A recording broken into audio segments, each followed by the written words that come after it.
So personally, things are actually looking a lot better than I had expected for MULN Automotive.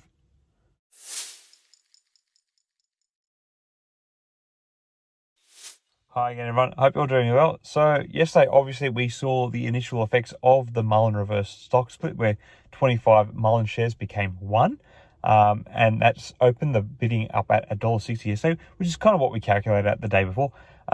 Now, in terms of what I was expecting, while I was expecting a bit of a sell-off, which we did see, it wasn't as bad as I actually originally envisioned. So the stock only dropped by about 7% yesterday, but I suppose this is following on from 20% the day before. Which is actually not that bad considering reverse stocks, but I've seen many of these where the stocks have tanked by like 15, 20, 25% the following day. So MULN actually fared fairly well in this situation. And with a bit of a silver lining, the stock is actually currently up by about 5% in the current pre-market.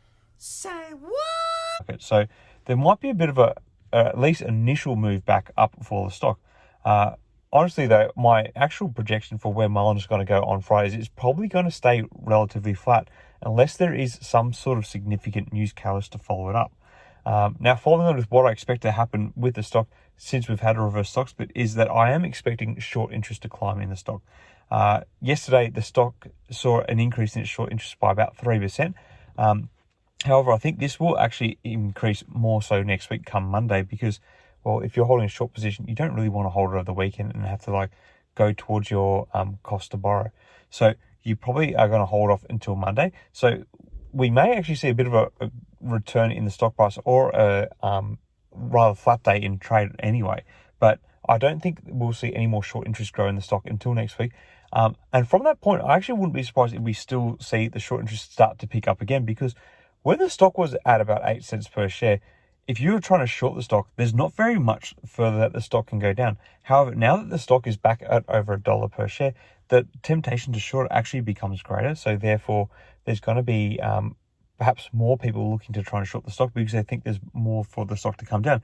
So in my mind, I actually think that we could be looking at a potential short squeeze in MULN Automotive down the track.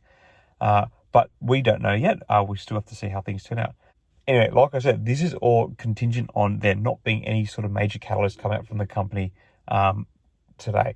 Now, in terms of catalysts, obviously I'm being quite positive on how MULN has been traveling lately.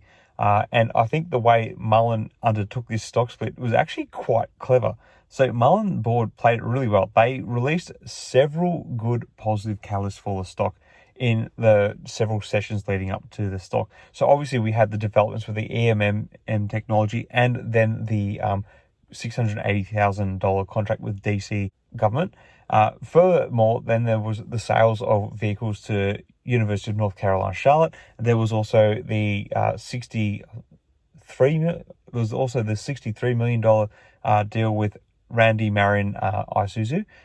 Which is, obviously great news. So the stock has been on a bit of a ride in terms of positive catalysts, and I think waiting for a few good news stories to come and build up some positivity in the stock before undertaking the reverse stock split was a good move by the board. Now, in terms of staying listed, what the stock now needs to do, not that it was going to get delisted the next day, if the stock is able to stay above this $1 mark, I think for 10 consecutive sessions now, we are actually going to be in the clear. MULN won't be under a delisting threat from the NASDAQ anymore. And I think that will actually take a bit of a proverbial monkey off the back of the company. Anyway, it's interesting. It's challenging times. It's a risky time for the stock, but I think things are on the up. What are your thoughts on MULN at the moment? Are you expecting to see a bit of a flat finish at the end of the week, or are we going to see a bit of an increase or a decrease? What do you expect about shorts going forward? Do you think we're going to see a mounting short interest and therefore a potential retail attempt at a short squeeze in the stock? Let me know your thoughts in the comments below. Till next time, everyone, may the markets trade in your favor. Cheers.